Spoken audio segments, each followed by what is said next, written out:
What if Thanos got the Emperor's powers? I remember the exact moment when that question stopped being theoretical. The taste of ozone and burning incense filled the Sanctum Imperialis as purple light merged with gold. My name is Inquisitor Kaleth Varn, High Interrogator of the Ordo Hereticus, and I stood 3 meters from the Golden Throne when it happened, when a titan from beyond our reality sat where the master of mankind had suffered for 10,000 years, when the greatest psychic force in human history fused with a will that had already erased half a universe. You think you understand power? You don't. Not until you've watched a god steal the throne of another god. This is my testimony of the 72 hours that decided whether humanity would survive or join the countless civilizations Thanos had already balanced. This is what happens when absolute conviction meets absolute power. Chapter 1. The Anomaly. The Strike Cruiser. Eternal Vigil translated from the warp 17 hours before everything changed. I stood on the observation deck, watching Terra grow from a distant star to a scarred jewel against the void. 23 years I'd served the Holy Ordos, 78 heretics purged, 12 worlds saved from corruption. The numbers meant something once. Inquisitor Varn, my interrogator, Sarah Mackenzie, approached with a data slate clutched tight. The astropathic choir just went silent. I turned from the viewport. Sarah was young for an interrogator, barely 30, but she had the eyes of someone who'd seen the galaxy's true face. Those eyes were afraid now. Silent how? I asked. Not dead, catatonic. All 17 of them, simultaneously, during a routine choir session. They're screaming without sound.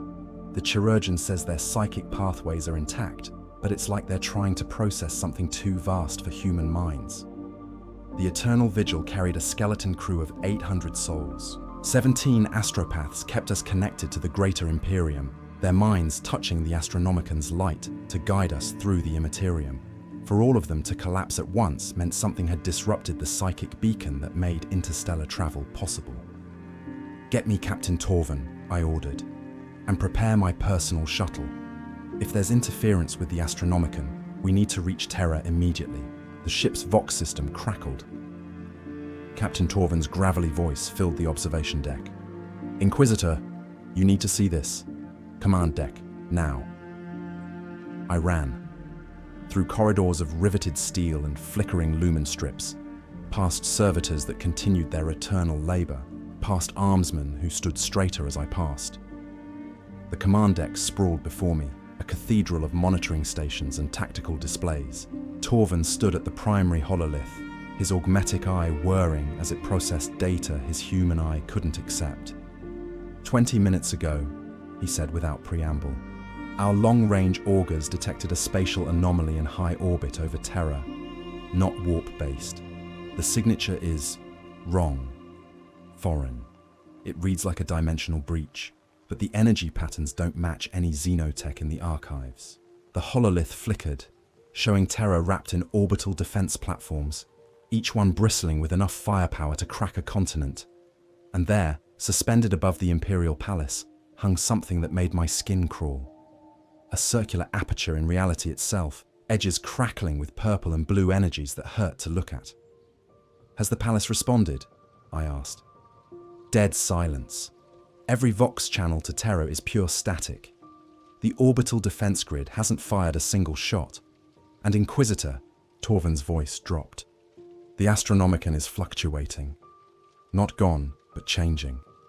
Like someone's adjusting a light that's burned constant for 10,000 years. I'd spent decades hunting chaos cultists who spoke of the end times. Heretics who prophesied the Emperor's death and humanity's extinction. I'd burned them all, secure in the knowledge that such things were lies meant to breed despair. Now, watching that impossible portal hang above humanity's throne world, I felt the cold certainty of a truth I didn't want to accept. Take us in, I ordered. Maximum burn. If Terra's in danger, every second counts. The Eternal Vigil surged forward, plasma drives pushing us toward the heart of the Imperium. I returned to my quarters and armed myself with more than faith. Bolt pistol, power sword, Rosarius field generator, the tools of my trade. each one sanctified and proven in battle. I'd killed things that wore human skin to hide demonic essence. I'd faced down rogue psychers and xenotech abominations. And Sarah met me in the armory. The astropathic choir is still catatonic, she reported, but their lips are moving now. The chirurgeon managed to read a few fragments. And 2 words, repeated over and over: purple madness. Does that mean anything to you?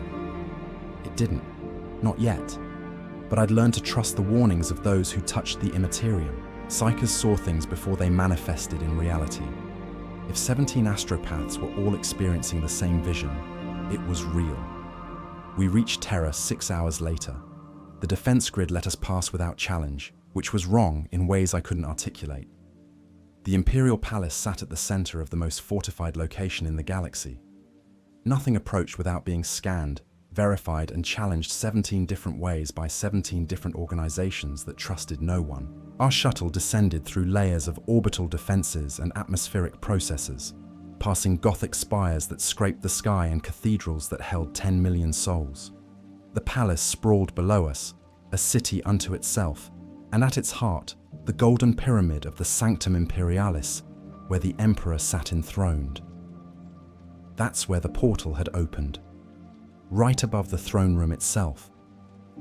We landed in a courtyard filled with custodian guard, who stood frozen like golden statues, not dead, not fighting, just waiting. I'd seen custodians in battle once, decades ago during a demonic incursion on a shrine world. They'd moved like liquid death, each one worth 100 space marines. To see them standing idle while a dimensional breach hung above their charge made my blood run cold. Lord Custodian, I approached the nearest guardian. I am Inquisitor Kaleth Varn. What's happening here? The custodian turned his head, and I saw something in his eyes I'd never expected to see in one of the Emperor's chosen. Uncertainty. Something came through, he said, his voice resonating from his Baroque helmet. 53 minutes ago, not chaos, not Xenos, something else. It walked past our defenses like they didn't exist and went straight to the throne room. The Captain General ordered us to hold position until we understood what we faced. And it's still in there. With him, the Emperor, the Master of Mankind, the Omnisire, the God Emperor of 1,000,000 worlds and 10,000 years of human dominion. If something had breached the throne room and the custodians weren't stopping it, then either it was already too late, or they'd received orders to stand down from someone whose authority superseded even their sacred duty. I didn't wait for permission. I ran toward the palace entrance, Sarah and a fire team of my personal guard following close behind, through corridors of gold and marble, past servitors and officials who stood confused and afraid. The palace should have been locked down. Alarms should have been screaming. Instead, there was just waiting. We reached the approaches to the Sanctum Imperialis, where the Adeptus Custodes maintained their eternal vigil. More golden guardians stood in perfect formation, their guardian spears held at parade rest. And beyond them, the massive doors of the throne room stood open. They were never open, not in 10,000 years. Through those doors, I could see light, not the golden radiance of the Astronomicon, but something purple and sickly. It pulsed with a rhythm that felt wrong, like a heartbeat from something that shouldn't have hearts. Inquisitor, Sarah grabbed my arm. We should wait for reinforcements, for space marines, for... There's no time, I said, and I meant it, because in that moment, feeling the psychic pressure radiating from the throne room, I understood what the astropaths had been trying to warn us about. Something had come to Terra not to destroy it, but to claim it, to sit where the Emperor sat and wield the power that kept humanity alive across 1,000,000 worlds. I stepped through the doors into a chamber that held the fate of our species, and I saw him, a giant, purple-skinned and terrible, sitting upon the golden throne. Chapter 2. The Purple Titan. He didn't look human. That was my first coherent thought as I stared at the figure occupying the Emperor's seat. Purple skin, ridged and scarred. A massive frame that dwarfed even a space marine, wrapped in armor that combined technology and something else. Purpose, maybe, or the weight of conviction made manifest. He wore a gauntlet on his left hand, studded with 6 empty sockets that seemed to ache with absence. But it was his face that stopped me cold. Calm, contemplative, almost sad. This wasn't a demon's hunger or a Xenos alien cruelty. This was someone who'd made terrible choices and carried the weight of them with full awareness. "The Inquisition," he said, his voice resonating through the chamber without seeming loud. "Your loyalty is admirable, futile, but admirable." The golden throne sprawled around him, a mountain of archaeotech and psychic amplification systems that had kept the Emperor alive, barely, for 10 millennia. Cables and tubes snaked into the throne's mechanisms, but none touched the purple giant. He simply sat there, hands resting on the armrests, and the throne responded to him as if he'd always been there. Behind him, visible through layers of shimmer and distortion, I could see him. The Emperor, the master of mankind, still technically sitting on the throne, but phased somehow, like an image overlaid on reality. His withered form, desiccated by 10,000 years of psychic struggle, remained in its prison of life support. But this newcomer had somehow inserted himself into the same space, occupying the throne without displacing its original occupant. "Who are you?" I demanded, raising my bolt pistol. Around me, my guard did the same, their weapons trained on this impossible intruder. "By the authority of the Holy Ordos, identify yourself." "I am Thanos," he replied simply, "and I have come to finish what I started." The name meant nothing to me. No Xenos species in the archives, no demon prince in the grimoires, no rogue psyker in the records. Thanos, a name from nowhere, attached to a being that radiated power like a sun. "You will step away from the throne," I commanded. "Immediately, or we will open fire." "You could do that," Thanos agreed. "Your weapons would hurt me, perhaps even wound me, but they won't stop what's already begun. I've spent the last 17 hours studying this throne, this prison, understanding what it does and how it works. Your emperor, your corpse god as some call him, has been burning himself alive for 100 centuries to keep a light shining in darkness, to keep the Astronomicon blazing so your species can navigate the Imperium. It's remarkable, really, the sheer will required to maintain such focus while dying by degrees." He stood, and the throne's machinery screamed. Alarms blared throughout the Sanctum Imperialis as systems registered impossible readings. The giant's movement should have disrupted the delicate balance that kept the Emperor's psychic beacon stable. It should have plunged the galaxy into darkness as every navigator lost their guide through the warp. But the Astronomicon didn't falter. It surged, purple light mixed with gold, spreading from the throne room like a nova. I felt it wash over me, a psychic pressure that made my teeth ache and my vision blur. Around the chamber, tech priests and servitors collapsed, their inferior minds unable to process the sudden shift in Terra's psychic landscape. "What have you done?" Sarah gasped beside me, blood trickling from her nose. Thanos stepped down from the dais, each footfall shaking the floor. "I've merged with it," he explained, like a teacher addressing slow students. "Your Emperor's power, his psychic might, his connection to this throne and the beacon it projects. I've claimed it. Not stolen, not destroyed. Claimed. We coexist now, he and I, in the same space. His will maintains the Astronomicon's function, but my will..." He raised that gauntleted hand, the empty socket seeming to hunger for something. "My will can direct it." I fired. 3 bolt rounds, each one blessed and sanctified, each one capable of explosive penetration that could drop a charging orc. They struck Thanos' center mass and detonated, tearing chunks from his armor. Purple blood, thick and luminous, leaked from the wounds. He didn't even flinch. "I've endured worse," he said. "I've sacrificed everything, including pieces of my own soul, to bring balance to a dying universe. Your galaxy is larger than mine was, more complex, filled with horrors I'm only beginning to understand. But the principle remains the same. Too many beings fighting over too few resources, breeding endless conflict and suffering. It needs to end. My guard opened fire, a concentrated volley that would have shredded a tank. Thanos raised one hand, and a field of purple energy snapped into existence, catching the rounds mid-flight. They hung there, frozen, before falling harmlessly to the floor. "I didn't come here to fight you," he continued. "I came here because I felt it. Across the void between universes, across dimensions and realities, I felt a power like mine. Absolute conviction married to godlike ability. Your Emperor, burning himself to ash to save his species, reminded me of what I'd lost, what I'd sacrificed. So I sought it out, found the pathway, and crossed over." "To what end?" I demanded. "What could you possibly want from us?" Thanos looked at me with eyes that had seen civilizations crumble. "To finish my work.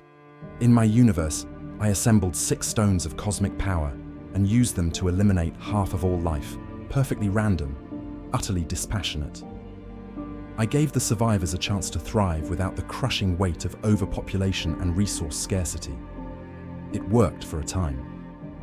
But they undid it, brought everyone back, refused to accept the hard truth that sometimes salvation requires sacrifice." He gestured at the throne, at the withered emperor still visible in his state of quantum overlap. "Your species understands sacrifice. Your emperor has given everything to keep humanity alive. Billions of psychers fed to the throne over 10 millennia to sustain him. Countless worlds bled dry to fuel your Imperium's war machine. You don't flinch from hard choices. That's why I'm here. With the Emperor's power, I can finish what I started. Not just in my universe, but here, everywhere. All life across all realities, reduced by half, so that what remains can finally know peace." The magnitude of what he was proposing hit me like a physical blow, not a localized threat, not a sector in danger or a segmentum under siege. Everything, every human, every Xenos, every creature that drew breath across the entire galaxy, possibly beyond, faced extinction at the whim of this purple madman who'd somehow claimed the mightiest psychic power in human history. "You're insane," I said. "I'm inevitable," he corrected. "And now, with the Emperor's might added to my own, nothing in your galaxy can stop me. Not your space marines, not your chaos gods, not the ancient Xenos or the slumbering horrors in the void. I have become what your species worships, a god with the will to do what must be done." Sarah grabbed my arm. "Inquisitor, we need to evacuate. Get word out. Warn the Imperium." But Thanos shook his head. "No one is leaving. Not yet. I'm not cruel. I take no pleasure in suffering. So I'm going to explain exactly what I've discovered about your galaxy and why my solution is the only path forward. Then, and only then, will I allow you to spread the word. Let humanity know that their salvation arrives not through faith alone, but through the perfect balance I will impose." He turned back to the throne, and the purple light intensified. Through the chamber's walls, I could hear screaming. The tech priests, the servitors, the custodians outside, all of them feeling the psychic pressure as Thanos began to truly exert his will through the Astronomicon. "Your Emperor has been fighting a war on 2 fronts, Thanos said, his voice echoing with power. "Maintaining the beacon that guides your ships, yes, but also holding shut a gate in the Webway, deep beneath this palace. A gate to the Imperium itself, torn open by your Emperor's own hubris 10,000 years ago. Every second of every day, he battles the demons trying to pour through, keeping them from flooding Terra and drowning humanity in madness. It's exhausting, endless, a torture that would break any lesser being." He flexed his fingers, and I saw the throne's machinery respond, systems that hadn't functioned in millennia suddenly flaring to life. "But I'm not lesser. I've merged with his power, not replaced it. Where he fought alone, now there are 2 of us. The gate holds firmer, the beacon burns brighter, and I have attention to spare for the work ahead." Purple energy crackled around his body, mixing with the gold of the Emperor's might. In that moment, I understood what I was facing. Not a demon to be exorcised, not a Xenos to be purged, but something that combined the worst aspects of both with the conviction of a true believer. Thanos had become a god, and he planned to use that divinity to murder half the galaxy. Chapter 3. The Truth of Balance. I'd interrogated heretics who believed the Emperor was a false god. I'd burned prophets who preached the Imperium's fall. I'd seen things in the warp that would shatter the sanity of normal humans. But nothing prepared me for watching Thanos demonstrate what he'd become. He raised both hands, and the Sanctum Imperialis responded. Not just the throne room, but the entire complex. Thousands of chambers and corridors, all the machinery of Imperial authority, lit up with purple-gold light. The walls became translucent, showing me Terra beyond. The hive cities, the forged temples, the orbital defenses, all of it connected, all of it suddenly visible, as if I stood outside reality looking in. "Let me show you what I've learned," Thanos said, his voice carrying the weight of absolute certainty. "In the 17 hours since I claimed this throne, I've experienced 10,000 years of your Emperor's memories, his struggles, his triumphs, his failures. I've felt the weight of the Astronomicon and the pressure of the Webway gate. I've touched the minds of every navigator in your Imperium through their connection to the beacon. And I've seen the truth your leaders hide from your citizens." The vision shifted. Terra vanished, replaced by a view of the galaxy itself. Not a hololith projection, but something real and immediate. 1 billion stars, each one a sun around which worlds orbited. Countless lights representing human colonies, forge worlds, shrine worlds, death worlds. The vast sprawl of humanity's domain, and between those lights, shadows. Dark gulfs where warp storms raged. Regions marked with symbols I recognized from classified archives. Xenos empires, demon-infested space. Areas marked quarantine or exterminatus pending. Your Imperium, Thanos narrated, spans 1 million worlds. Population estimates vary, but the most accurate counts suggest somewhere between 4 and 5 quadrillion human beings. Quadrillion. A number so vast it becomes meaningless to individual comprehension. And every one of them lives in a state of eternal war. Against Xenos, against heretics, against each other. Your species has been fighting for its survival so long that you've forgotten what peace looks like. He gestured, and the view zoomed in on specific regions. I saw forge worlds where worker populations lived 70-year lifespans of pure labor. Hive cities where billions existed in darkness, never seeing sunlight. Agricultural worlds bled to the bone to feed the Imperial war machine. Recruitment worlds where children were taken to become space marines, knowing 90% would die in the process. Resource depletion, Thanos continued. Not immediate, not apocalyptic, but gradual and inexorable. Your Imperium consumes more than it produces. Every generation, the standard of living drops fractionally. Every century, a few more worlds collapse into barbarism or rebellion. Your leaders know this. They've known it for millennia.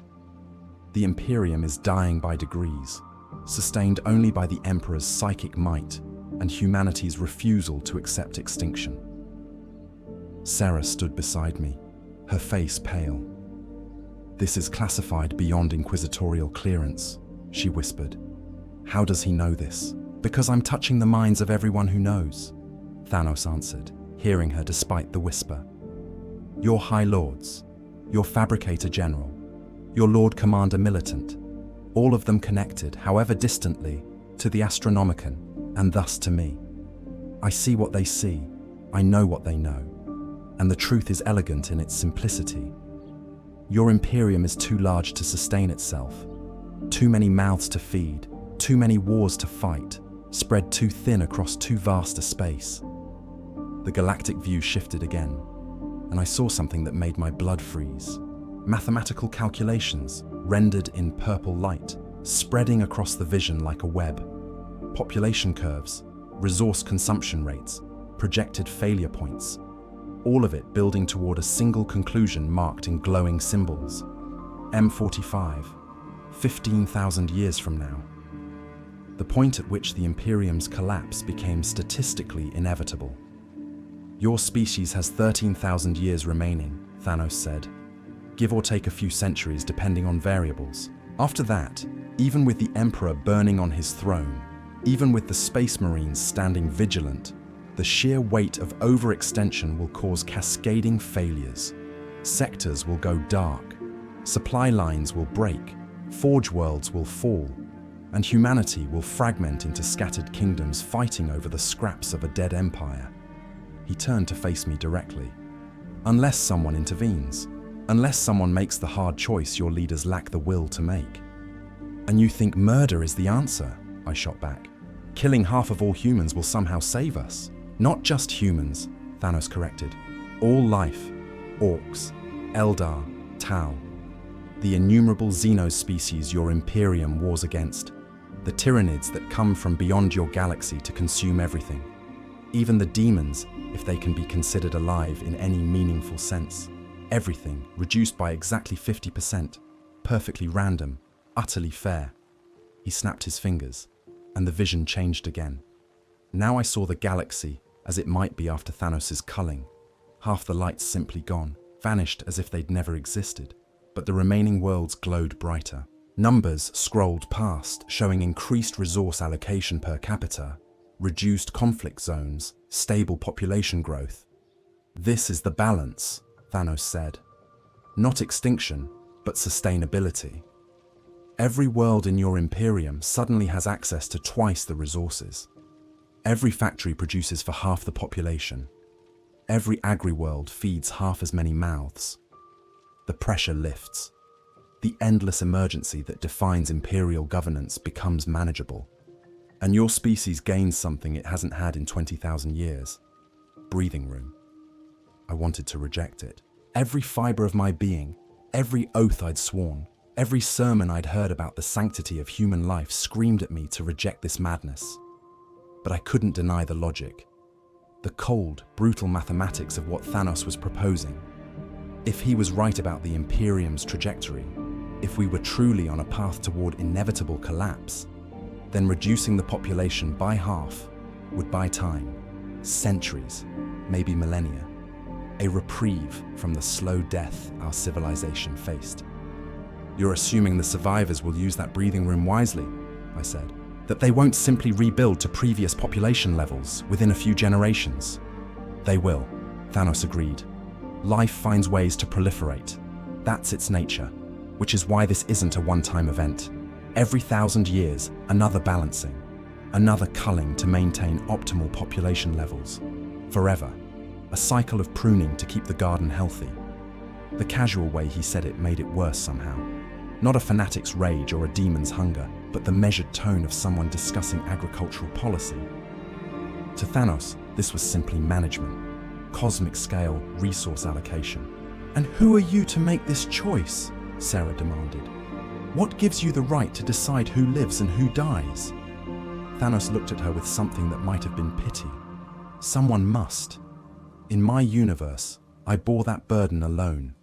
Here, I share it with your Emperor. His will sustains the Astronomicon. My will determines how that power is used. Together, we are the gardeners of this reality. He walked toward us, and despite my training, despite decades of facing down horrors, I took a step back. The power radiating from him felt like standing before a star. Not hostile, not aggressive, but so overwhelming that proximity itself was dangerous. I'm going to give you a choice, Thanos said, because I'm not a tyrant. I don't rule through fear or force. I complete my mission and then retire to obscurity, knowing I've made the hard decisions no one else had the strength to make. So here's what I offer. 3 days. I'll give the Imperium 3 days to prepare. Spread the word. Let your leaders try to stop me if they can. Muster your space marines, awaken your titans, pray to whatever gods you believe in. And at the end of those 3 days, if I'm not convinced that humanity has a better solution to its inevitable extinction, I will use the Emperor's power combined with my own to snap my fingers and restore balance to this galaxy. And if we do convince you, I asked, hating that I was even considering negotiation. "Then I'll help you implement your solution," Thanos said. "I'm not inflexible. I'm not blind to alternatives. In my universe, the Avengers opposed me because they couldn't accept the necessity of sacrifice. They saw only the deaths, not the salvation those deaths would purchase. If your Imperium can show me a path to survival that doesn't require culling, I'll listen. But it must be real, concrete, not wishful thinking or faith-based optimism. Show me the mathematics of how humanity survives the next 15,000 years without my intervention, and I'll stand aside." The challenge hung in the air between us. 3 days to save a galaxy. 3 days to find an alternative to genocide on a scale that made the worst Xenos invasions look like localized skirmishes. 3 days to convince a cosmic entity that mercy was stronger than mathematics. "Why 3 days?" I asked. "If you're so certain of your righteousness, why give us time at all?" "Because I want to be wrong," Thanos said. And for the first time, I heard genuine emotion in his voice. Weariness, regret. "I want someone to show me a better way. I've carried this burden for so long, across death and resurrection, and journeys between universes. If your Imperium can prove that life is worth preserving in its totality, that the chaos and suffering and endless war leads somewhere better, then I'll lay down my gauntlet and help you reach that future. But if all you offer me is blind faith and stubborn denial of reality..." He trailed off, but the implication was clear. If the Imperium couldn't provide a credible alternative, Thanos would proceed with his plan. Half the galaxy, gone in an instant. Quadrillions of lives, snuffed out to save the quadrillions that remained. "Go," Thanos commanded, and suddenly the psychic pressure lifted. "Take your ship, spread the word, let the Imperium know what's coming, and pray that your species' vaunted ingenuity can find an answer I haven't already considered." The chamber doors opened behind us. Custodians stood waiting, their guardian spears held ready but not raised. They'd heard everything, I realized. Through the Vox systems or psychic resonance, they'd witnessed this entire exchange. Sarah tugged at my arm. "Inquisitor, we need to go, now, while he's letting us." She was right. Every instinct screamed at me to run, to get off-world, to start mobilizing whatever forces could possibly stand against this threat. But I paused at the threshold and looked back at Thanos. He'd returned to the Golden Throne, settling into position with the ease of someone who belonged there. Behind him, through the shimmer of overlapping realities, I could still see the Emperor, the master of mankind, trapped in his eternal vigil, now forced to share his burden with an entity from beyond the stars. His withered face was impossible to read, but I thought I saw something in those ancient eyes. Not horror, not despair, but calculation. The same cold logic that had built the Imperium and sustained it through 10,000 years of darkness. If Thanos was right about the trajectory of human civilization, then the Emperor had already known, had been fighting not just to keep humanity alive, but to delay the inevitable as long as possible. And now someone offered a solution. Terrible, unconscionable, but mathematically sound. Did the Emperor approve, resist, or simply observe, too weakened by his endless psychic war to intercede either way? I didn't have answers, but as I fled the Sanctum Imperialis, Sarah and my guard close behind, one truth crystallized in my mind. The next 3 days would determine the fate of every living being in the galaxy, and I had no idea how to stop what was coming. Chapter 4. The Galaxy Responds. The Eternal Vigil broke orbit 6 hours after we left the throne room. Behind us, Terra blazed with purple-gold light. The Astronomicon transformed into something new and terrible. Every navigator in the Imperium could see it now. Not just the familiar guiding beacon, but something alien merged with it. A second will, vast and patient, watching through the light itself. Captain Torvin met me on the command deck, his face grim. "The astropathic choir woke up," he reported. "All 17 of them simultaneously the moment we cleared Terra's orbit. They're transmitting now, sending the same message to every corner of the Imperium." "What message?" Thanos' ultimatum. Word for word, exactly as he stated it. Your conversation in the throne room is being broadcast across 1,000,000 worlds, Inquisitor. Everyone knows. I felt something cold settle in my gut. Of course, Thanos would ensure his challenge reached every corner of human space. He wanted the Imperium to try to stop him, wanted them to muster their forces and bring everything they had, because he was confident, no, certain, that nothing would be enough. What's the response? I asked. Torvin pulled up tactical displays showing fleet movements across multiple sectors. Every major battle group is being recalled. The High Lords have declared condition extremis. Space Marine chapters are en route from a dozen war zones. Even the Mechanicus is mobilizing. They're pulling Titan legions from active campaigns. Everyone's converging on Terra. And the aliens? Silent, mostly. The Eldar are going dark, falling back to their craft worlds. The Tau have ceased all offensive operations on their borders. The Orcs, he paused. The Orcs are heading toward Terra too, like they smell a good fight coming. Of course they were. Orcs lived for violence, and Thanos had just announced himself as the biggest threat in the galaxy. They'd come in their ramshackle fleets, grinning and eager, right into whatever trap the mad Titan had prepared. Sarah appeared at my shoulder, data slate in hand. I've compiled everything we know about Thanos. It's not much. References to the Infinity Stones in his speech, that gauntlet with empty sockets, mentions of a universe beyond our own. I've cross-referenced with every xenoarchaeological database we have access to. And nothing. Whatever he is, wherever he's from, it's beyond Imperial records. But I found something interesting in the restricted archives. 3 months ago, an Eldar Farseer tried to contact the High Lords with a warning about a purple shadow from beyond the Great Rift. The message was dismissed as Xenos manipulation. 3 months. Thanos had been traveling toward our galaxy for at least that long, and the Eldar had seen him coming. Their psychers, always looking into possible futures, had caught a glimpse of what approached, and the Imperium, in its arrogance, had ignored the warning. Get me a secure Vox channel to the High Lords, I ordered Torvin. Inquisitorial override authorization. I need to speak with them immediately. You're too late, a new voice said. I turned to find a figure materializing on my command deck. Not through a door, through reality itself, space folding to admit someone who'd been elsewhere a moment before. An Eldar, tall and impossibly graceful, wearing armor that shifted colors like oil on water. A Farseer, one of their psychic seers, here on an Imperial ship without invitation or permission. My guard raised their weapons, but I held up a hand. Stand down. If she wanted us dead, we'd be dead. The Farseer inclined her head, a gesture that might have been respect or mockery. Inquisitor Kaleth Varn. I am Farseer Toldir of Craft World Ulthway. We need to speak about the entity you call Thanos. You sent the warning 3 months ago, I said. I did, and your species, as predictable as always, dismissed it.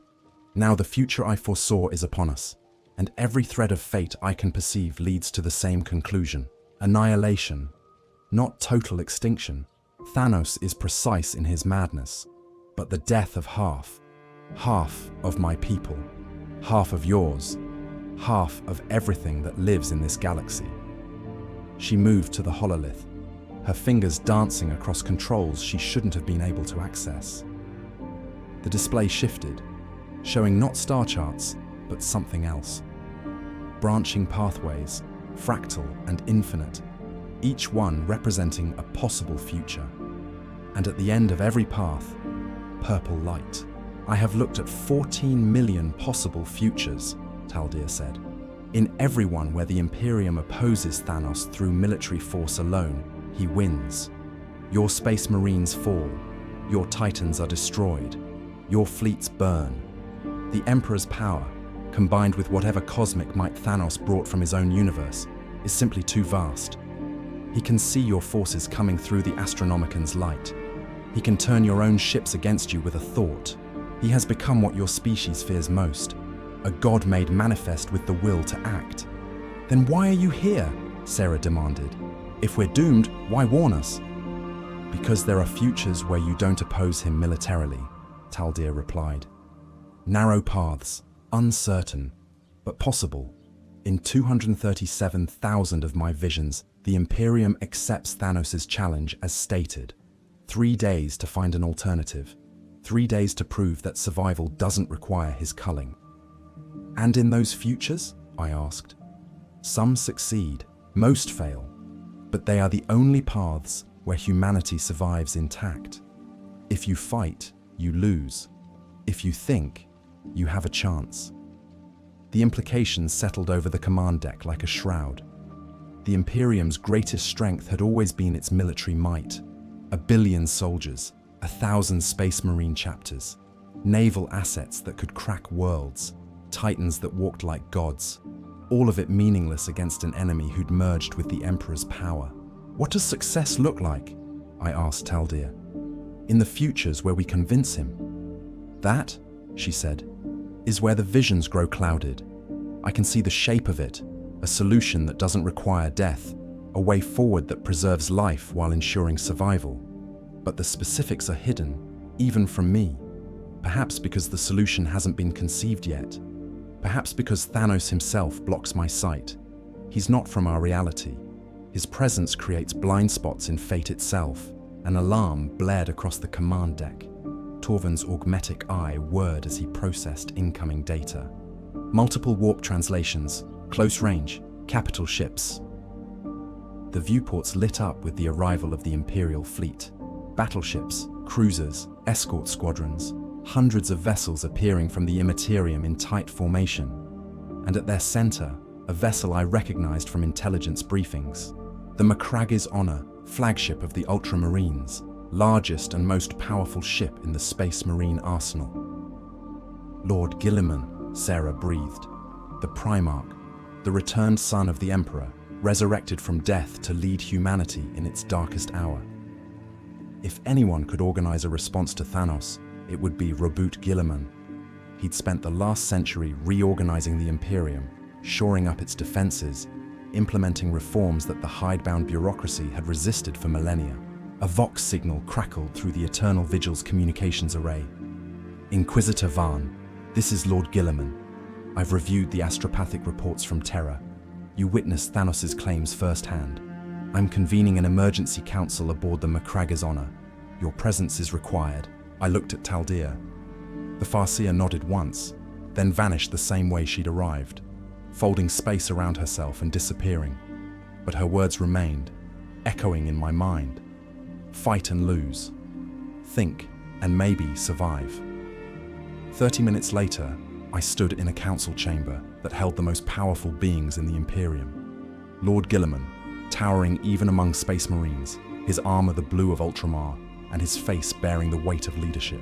Captain General Trajan Valoris of the Adeptus Custodes, speaking for the Emperor's personal guard. Fabricator General Belisarius Call, representing the Mechanicus. Grandmaster Voldus of the Grey Knights, the demon-hunting chapter. And a dozen other commanders, admirals, and high-ranking officials. Inquisitor, Guilliman addressed me directly. You spoke with this entity, assessed his capabilities. Give us your analysis. I laid it out. Everything I'd seen, everything Thanos had said, every demonstration of power, the merger with the Emperor, the control over the Astronomicon, the casual way he'd displayed knowledge of Imperial secrets and projected visions of the galaxy's future. He believes he's right, I concluded. Not in the fanatical way of a cultist, but with the certainty of someone who's done the mathematics and found them irrefutable. He thinks the Imperium is dying slowly, and that his culling will save it. The mathematics are correct, Fabricator General Call interjected, his mechanized voice flat and emotionless. The Imperium's resource consumption versus production has been unsustainable for 3,000 years. We maintain stability through constant expansion, conquering new worlds to replace depleted ones. But expansion has limits. The galaxy itself has limits. Without a fundamental shift in efficiency or a massive reduction in population, collapse is inevitable. Silence filled the chamber. Kaul had just confirmed what Thanos had claimed. The Imperium was on borrowed time. Then we find that fundamental shift, Guilliman said. 3 days, he gave us. 3 days to prove there's another way. So that's what we do. Not another crusade, not another war. We think our way out of this. Grandmaster Voldus leaned forward, his psychically attuned armor humming. My brother Grey Knights and I could attempt a psychic assault, strike at him through the warp while he sits on the throne. A coordinated effort by the galaxy's most powerful psychers might be able to accomplish nothing except our own deaths. Guilliman cut him off. Thanos has merged with the Emperor. Any psychic assault on him risks damaging the Emperor himself. And even if we were willing to accept that risk, he's demonstrated awareness of every navigator connected to the Astronomicon. He'd see you coming before you even entered the warp. What about the Xenos? Captain General Valoris asked. The Necrons have technology that predates humanity. The Eldar have survived for 60 million years. If we're looking for alternative solutions to overpopulation and resource depletion, they might have knowledge we lack. The Eldar barely survive, I interjected. Their empire fell. They're reduced to craft world refugees and outcasts. If they had a solution, they'd have used it. But the Necrons, Kaul mused. Entities who gave up biological existence entirely. If the problem is biological resource consumption, perhaps the answer is to transcend biology. Mass conversion to mechanized forms. The Omnissiah's true path made manifest. Guilliman's expression darkened.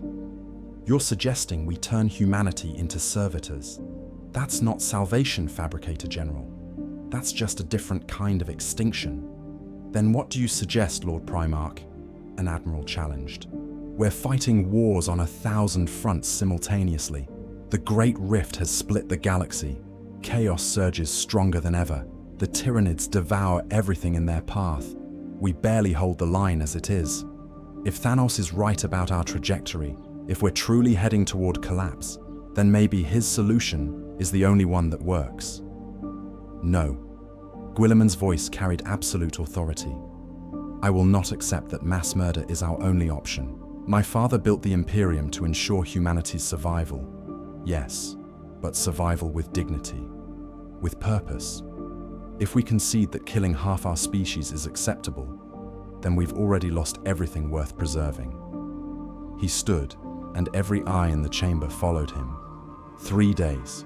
We have 3 days to find an alternative that satisfies Thanos' requirements. It must be mathematically sound. It must address the Imperium's unsustainable growth. And it must do so without requiring genocide. Every resource we have, every brilliant mind in the Imperium, focused on this single problem. Is that clear? Affirmations echoed around the chamber, but I could see the doubt in their eyes. 3 days to solve a problem that had been building for 10,000 years. 3 days to overturn the mathematics of extinction. Inquisitor Varn, Guilliman addressed me again. You will return to Terra, attempt to engage Thanos in dialogue. Learn everything you can about his universe, his methods, his thinking. If we're going to convince him there's another way, we need to understand how he arrived at his conclusion. And if I can't convince him? I asked.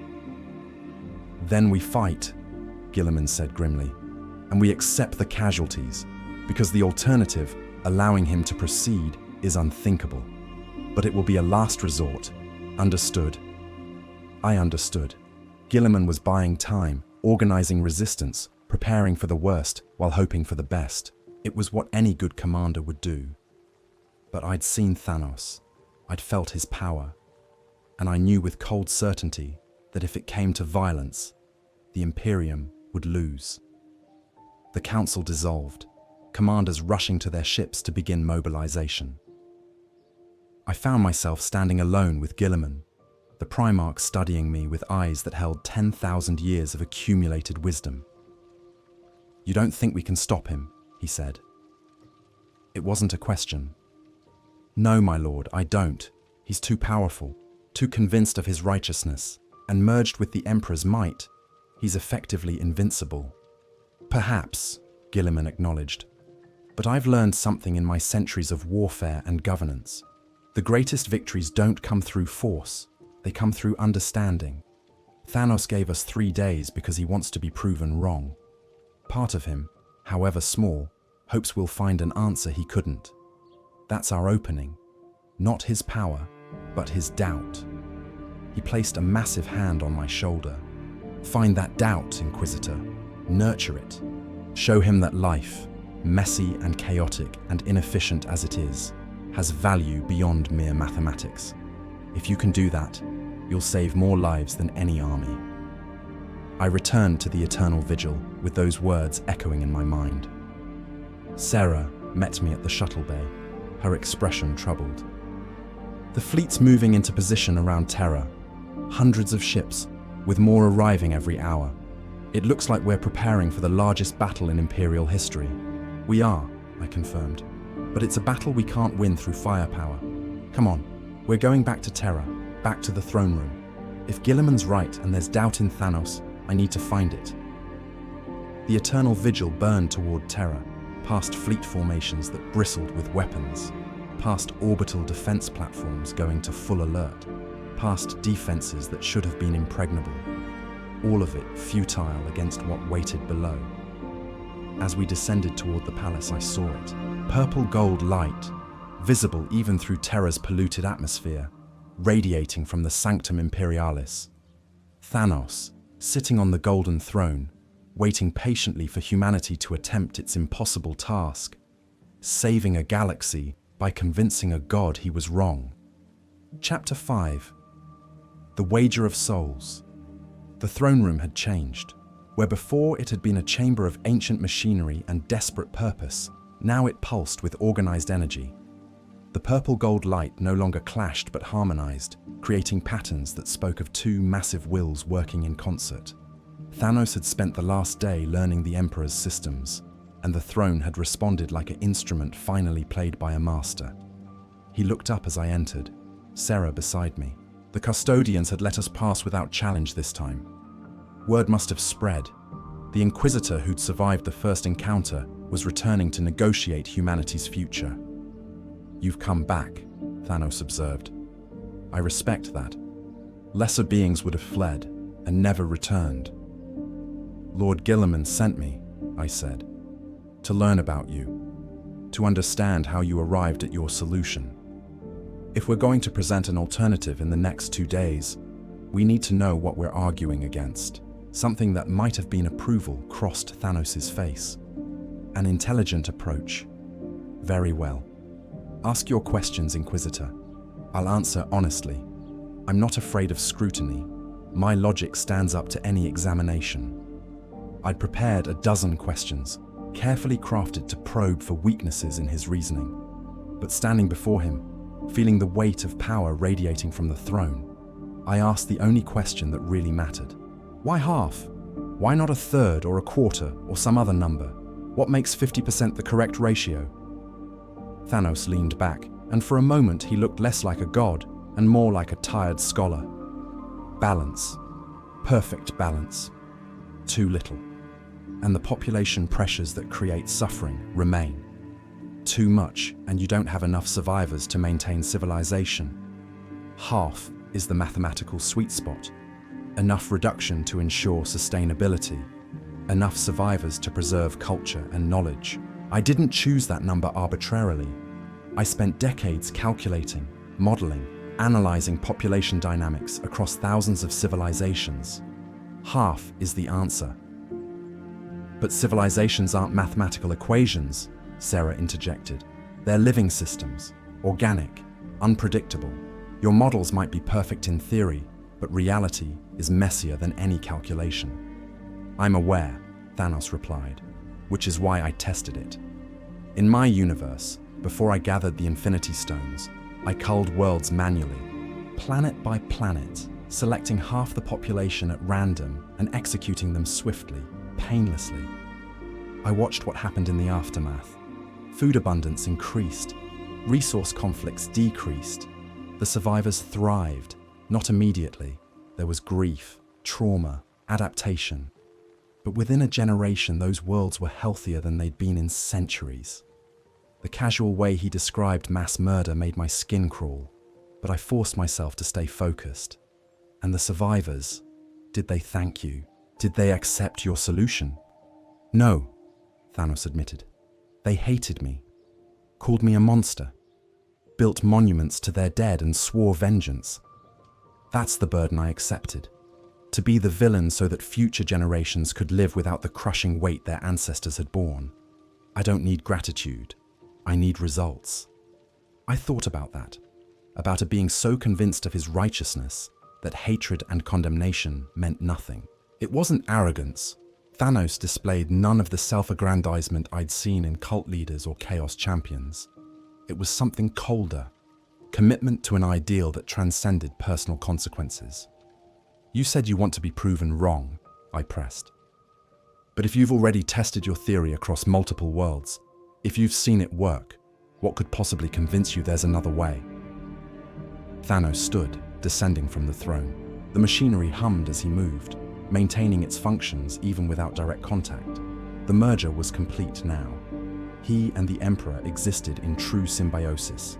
Show me a civilization that solved the problem without culling, he said. Show me population sustainability achieved through innovation rather than reduction. Your Imperium spans 1,000,000 worlds, draws on 10,000 years of history.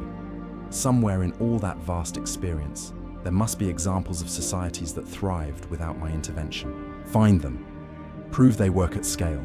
Convince me that life's chaos and inefficiency can somehow solve problems that logic says require sacrifice. It was a challenge, but also a crack in his certainty. He wanted examples, real data, evidence that alternatives existed. We'll find them, I said.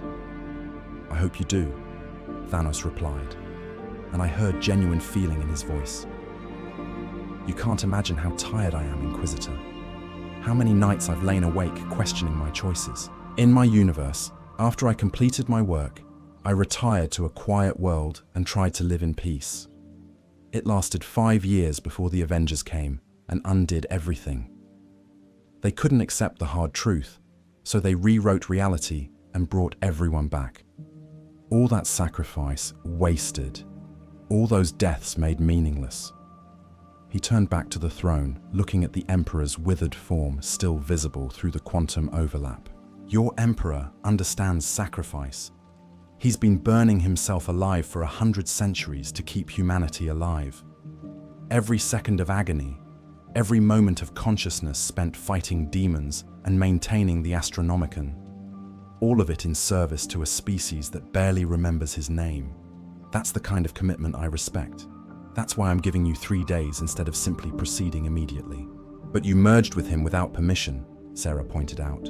Claimed his power without asking if he consented. How is that respectful? Because he would have agreed, Thanos said with absolute certainty. I've touched his mind, felt his thoughts. He knows the Imperium is failing. He's known for millennia.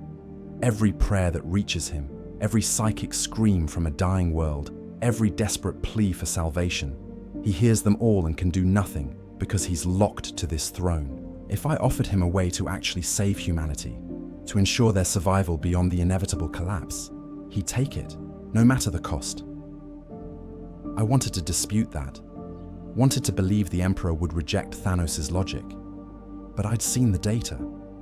I'd heard fabricator General Call confirm the Imperium's unsustainable trajectory, and I knew that the Emperor, for all his divine status, had always been a pragmatist. He'd built the Imperium on bones and blood, on hard choices and calculated sacrifices.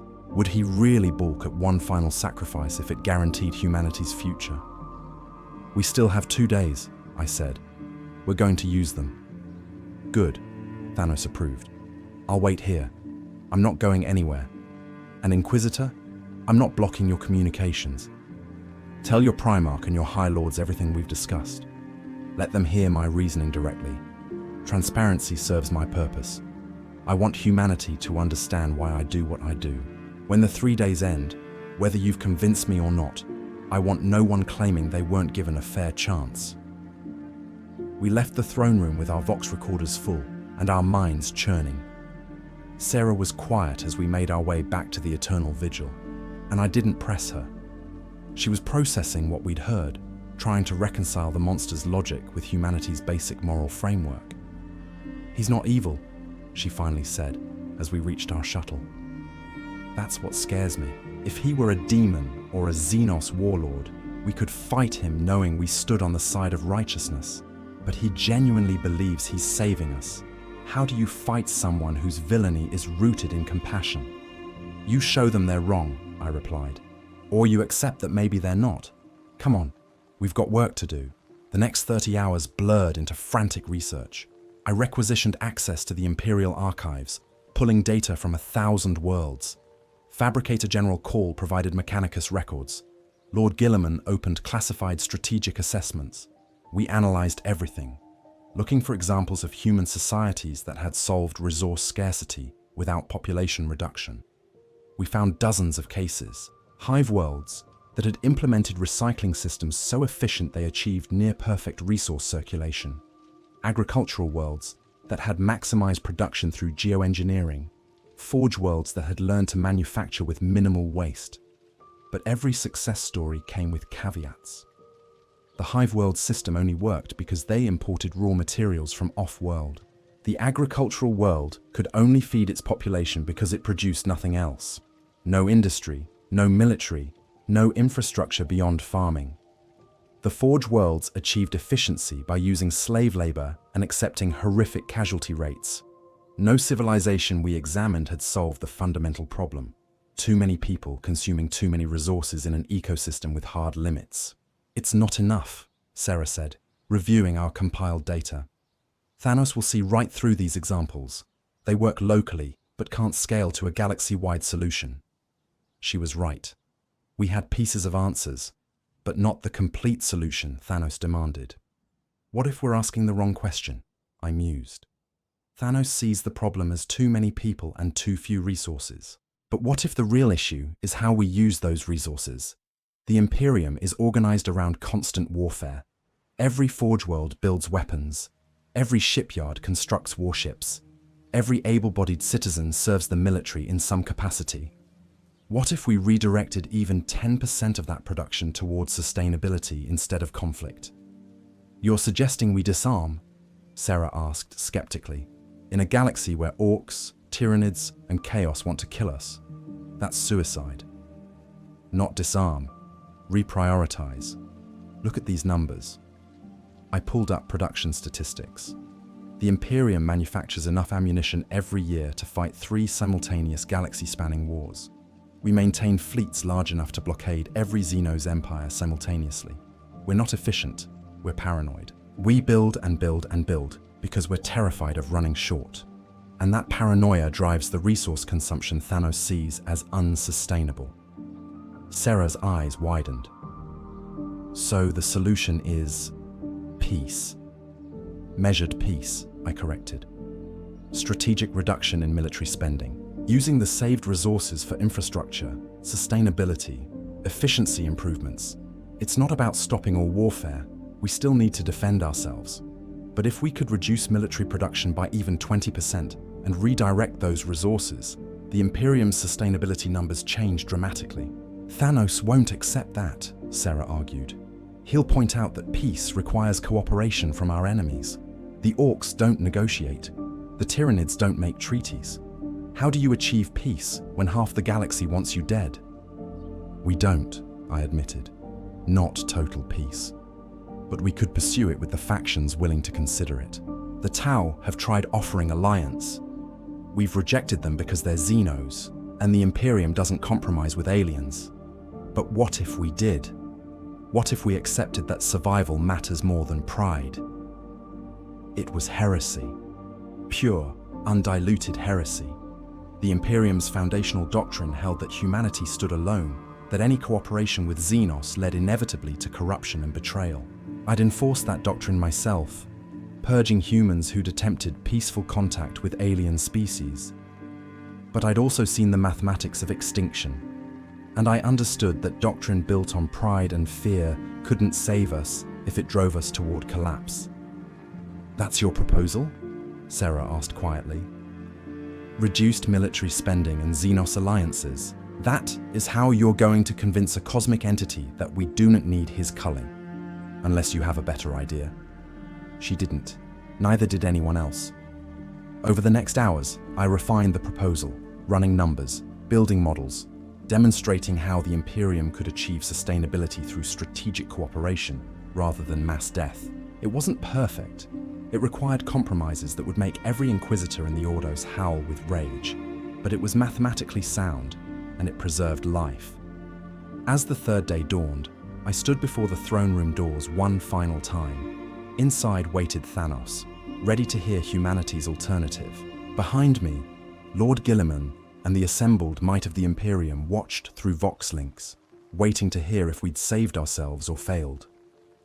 I walked through those doors carrying humanity's future in a data slate, praying to the Emperor, the real Emperor, not the cosmic entity who'd merge with his power, that my heresy would be enough. Chapter 6. The Choice. Thanos sat on the golden throne exactly as I'd left him, patient and terrible. 3 days had given him time to explore the Emperor's power more fully, and I could see the results. The Sanctum Imperialis glowed with organized energy, every system optimized, every machine spirit singing in harmony. He'd done in 72 hours what 10,000 years of tech priests had failed to achieve, made the throne work efficiently. "You return at the appointed hour," he observed. "Punctual. I appreciate that." "I've come with our proposal," I said, holding up the data slate. "An alternative to your culling. A way for the Imperium to achieve sustainability without mass death." "Then present it. I'm listening." I activated the hololith, projecting my compiled research into the space between us. Charts and graphs materialized, showing resource flows, population distributions, military expenditures. All the data I'd gathered, organized into a coherent argument. "The Imperium's unsustainability stems from one primary factor," I began. "We're organized for total war. 73% of our productive capacity goes toward military applications. Weapons, ships, armor, ammunition. We build for conflict because conflict is all we've known. But that level of military production is overkill. We could reduce it by 25% and still maintain effective defensive capabilities." I pulled up comparative analyses. These Forge worlds produce enough lasguns every year to arm the entire Imperial Guard 3 times over. These shipyards construct vessels that sit in mothballs because we have more ships than we have crews. The resource drain isn't population, it's paranoia. We manufacture excess because we're terrified of scarcity. Thanos leaned forward, studying the data with genuine interest. "Continue. That excess production could be redirected. Infrastructure, sustainability systems, technology that reduces waste and maximizes efficiency. And here's the key point. We don't have to do it alone. The Tau Empire has offered alliance repeatedly. We've rejected them because of anti-Xenos doctrine. But their technology is more resource efficient than ours. If we set aside pride and accepted limited cooperation, we could learn from them." I brought up projections showing how combined human Tau technology could reduce the Imperium's resource consumption by 18% within a century. It's not a complete solution, but combined with military reduction and efficiency improvements, it changes our trajectory. Instead of collapse in M45, we push the critical point to M52, 7,000 years of breathing room. "And you're willing to ally with Xenos?" Thanos asked. "From what I've learned of Imperial doctrine, that's heretical." "It is," I admitted. But the Imperium's doctrine was written for a different galaxy. 10,000 years ago, humanity stood alone. Now, we're one species among millions, all fighting for survival. Adapting doctrine to reality isn't heresy, it's wisdom." Thanos stood, walking to the hololith. His massive hand passed through the projections, examining each data point. "You've done real work here, Inquisitor. Real analysis. Not wishful thinking, but concrete proposals based on actual numbers. I'm impressed." Hope flared in my chest. "Then you'll..." I'll explain why it won't work, he cut me off. Not angrily, but with the patient tone of a teacher correcting a promising student. Your military reduction assumes the Imperium's enemies remain constant, but they don't. The Tyrannid hive fleets grow stronger with each world they consume. The Necrons awaken more tomb worlds every century. Chaos surges stronger as the Great Rift expands. Reducing military capacity now might buy short-term sustainability, but it guarantees long-term conquest.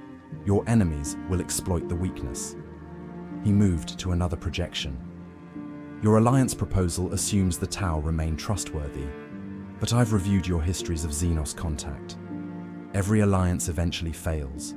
The Eldar manipulate. The Orcs betray. Even the Tau, for all their talk of greater good, ultimately serve their own interests. You're gambling humanity's future on the hope that aliens will act against their nature. Each word hit like a hammer. He wasn't dismissing my work. He was deconstructing it with surgical precision. And your timeline, Thanos continued, pushing collapse to M52 instead of M45. 7,000 years. It sounds like a victory, but it's just delayed defeat. Because in 7,000 years, the population will have grown again. The resource pressures will return. You'll face the same choice I'm offering now, except your civilization will be 7,000 years older, 7,000 years more ossified and resistant to change. The problem doesn't go away, Inquisitor. It just gets postponed. I felt my proposal crumbling, but I pushed back. Then we implement population controls, limit births, slow growth, buy time to develop better solutions. Population controls, Thanos repeated. Forced sterilization, breeding licenses, systematic prevention of life. Do you understand what you're proposing? You'd rather inflict a slow, grinding reduction of human potential than accept a single swift culling that solves the problem immediately. Because the culling is murder, the words burst out of me, all my frustration and horror finally breaking through.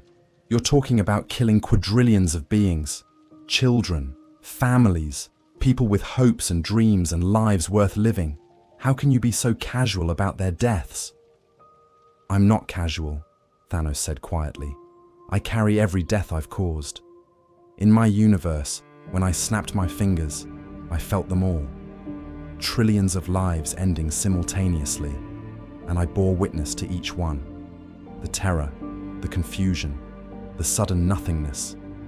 It broke something in me, Inquisitor, something that will never heal. But I did it anyway because the alternative was worse. A slow death for everyone instead of a swift death for half. He returned to the throne, settling into position. You want to preserve every life. I understand that impulse. It's noble, even admirable, but it's not practical. Life proliferates. That's its fundamental nature. Absent external constraints, populations grow until they consume all available resources and then collapse catastrophically. Your emperor understood this. Why do you think he launched the Great Crusade? Not just to reunite humanity, but to claim enough worlds to support Earth's population. Expansion as a substitute for population control. But expansion has limits, I said, echoing what Fabricator General Call had confirmed. Exactly. And once you hit those limits, you have three choices. 1. Maintain current population and face resource depletion leading to societal collapse. 2. Implement population controls that slowly strangle human potential. 3. Reduce population swiftly and create space for the survivors to thrive.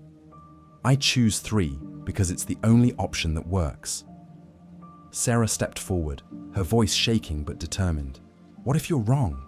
What if life's inefficiency, its chaos and unpredictability, somehow finds solutions that pure logic can't conceive? Your models are perfect, but they're models. Reality is messier. Humans surprise. We innovate. We adapt. You can't account for that in calculations. Thanos looked at her with something that might have been respect. You're right, I can't. And that's why I'm sitting on this throne instead of executing my plan immediately. I'm giving your species a chance to surprise me, to innovate beyond my models, to prove that life's chaos beats death's certainty. He gestured at the hololith, still displaying my proposal.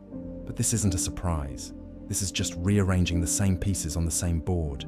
Clever, but not novel. Not enough. The finality in his tone made my stomach drop. Then we've failed. You've tried, Thanos corrected. That matters. But yes, you've failed to convince me there's a better way, which means we proceed as planned. Wait, I said desperately. One more day. Give us one more day to find something you haven't considered. No, Thanos said, not unkindly. 3 days was already generous. I could have acted immediately when I arrived. I gave you time out of respect for your species' achievements and the slim hope you'd surprise me. You didn't, so now we move forward. He raised his gauntleted hand, the one with 6 empty sockets. I'd wondered about those throughout our conversations, the significance of the absent stones he'd mentioned. Now, as purple energy began gathering around his fingers, I understood. I don't need the Infinity Stones here, Thanos explained, watching my realization. Your Emperor's power, combined with the residual energy I retained from my own universe, is sufficient. I can reach every living being connected, however distantly, to the Astronomican's light. Every human navigator, every sanctioned psyker, every astropath and soul-bound servant. Through them, I can touch the minds of every human in the Imperium, and through the warp itself, I can reach the Xenos, the Eldar with their psychic sensitivity, the Orcs with their Gestalt consciousness, even the Tyranids slave to their hive mind. The purple energy intensified, spreading from his hand to engulf the throne. It won't be random, not truly. True randomness requires probability at infinite scale, but it will be fair. 50% selected without bias toward age or wealth or status, the mighty and the meek, the virtuous and the wicked, the human and the alien, all equal before the snap. Don't do this, I begged, abandoning pride and protocol. Please, there has to be another way. There isn't, Thanos said with absolute certainty. I've looked, I've calculated, I've analyzed every alternative across 2 universes now. This is the answer. The only answer that works. He prepared to snap his fingers. The purple gold energy reached critical mass, reality itself bending around the throne room. I could feel it pressing against my mind, a psychic weight that threatened to crush consciousness itself. And then, impossibly, the Emperor spoke, not through Vox systems or astropathic relay, directly. A voice that echoed from the withered corpse, still phased within the throne's mechanisms. A voice that carried 10,000 years of pain and purpose and unbreakable will. Stop. One word. But it hit Thanos like a physical blow. The purple energy flickered, dispersed. The mad titan stumbled, catching himself on the throne's armrest, staring at the Emperor's desiccated form with something approaching shock. You can still speak, Thanos breathed. I thought the merger should have... You thought wrong. The Emperor's voice resonated through dimensions, psychic pressure filling the Sanctum Imperialis. I allowed the merger, permitted you to touch my power, but I never surrendered control. You sit on my throne, Thanos of Titan, but it is still my throne. Thanos straightened, and I saw something in his expression I hadn't expected. Not fear, but uncertainty. For the first time since he'd arrived in our galaxy, the mad titan looked unsure. You disagree with my solution, Thanos said. After everything you've sacrificed, all the hard choices you've made, you would reject the one action that could save your species. I reject nothing. I consider everything. The Emperor's presence expanded, and through my inquisitorial training I could sense what was happening. The master of mankind, freed temporarily from his 10,000-year struggle by Thanos' merger with the throne's systems, was finally able to speak clearly for the first time since the Horus Heresy. Your mathematics are correct, the Emperor continued. The Imperium faces inevitable collapse. This I have known for millennia. But you make one critical error in your calculations, Thanos. You assume the future is deterministic, that population and resources follow predictable curves that lead to predetermined outcomes. They do, Thanos argued. Every civilization I've studied follows the same pattern: growth, expansion, overreach, collapse. It's universal. It is common, the Emperor corrected. Not universal.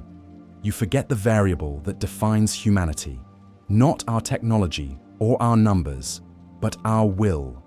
The capacity to choose differently, to break patterns, to surprise even ourselves. I felt tears streaming down my face.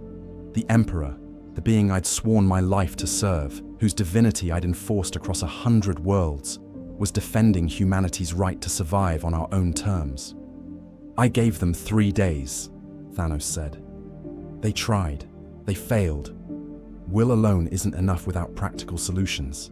3 days, the Emperor repeated, and I heard something that might have been laughter in that psychic voice.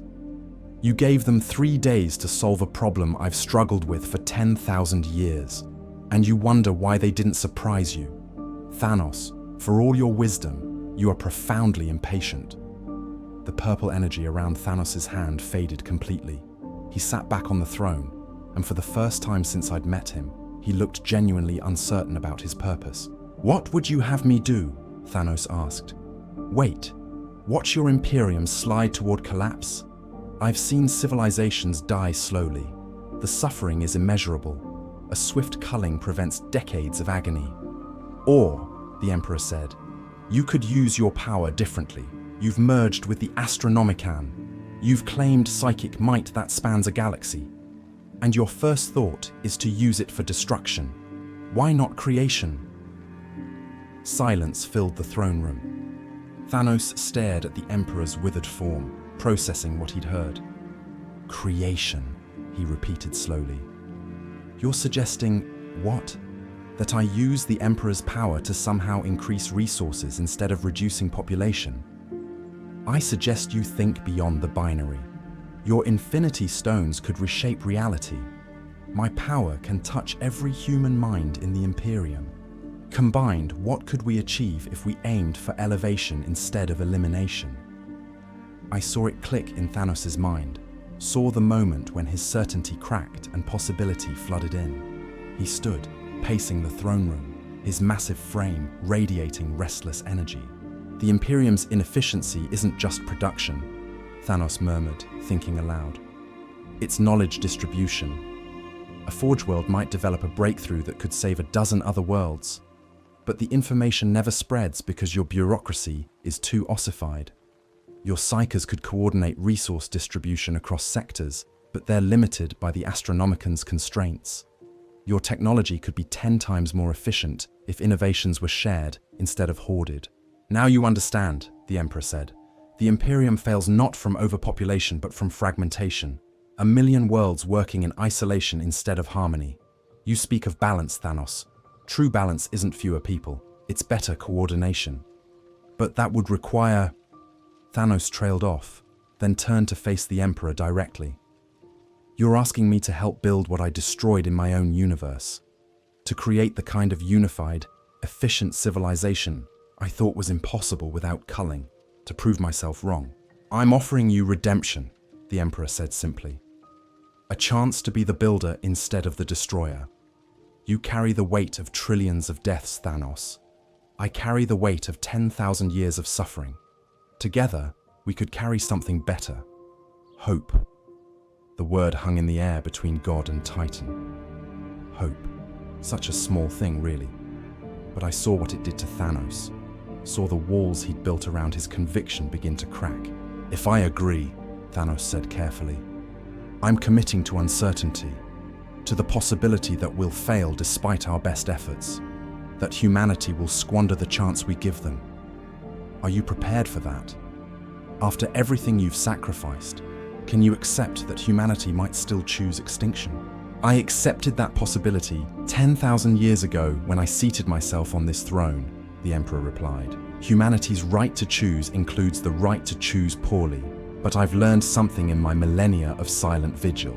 Faith isn't certainty, it's commitment to possibility despite uncertainty. You've spent so long seeking certainty through mathematics that you've forgotten the power of faith. Thanos looked at me then, really looked at me.